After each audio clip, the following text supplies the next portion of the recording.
And of course people are going to push back and go, wait a minute, doesn't science show that dead people stay dead?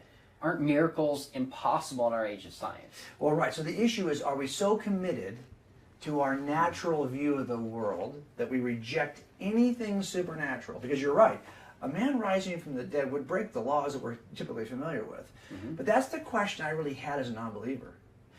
Does anything supernatural like God exist? So I knew in order to answer that investigative question, I couldn't already have the answer in my head.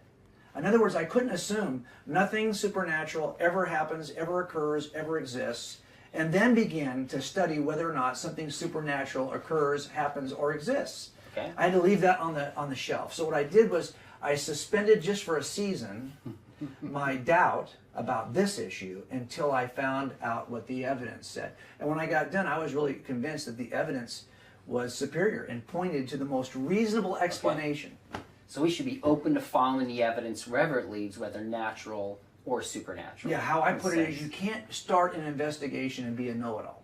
Okay. Right? You just have to say to yourself, there's some stuff I don't know yet. Okay. Let me just keep that in mind as I begin the investigation. I need to pass that lesson on to my kids. Well,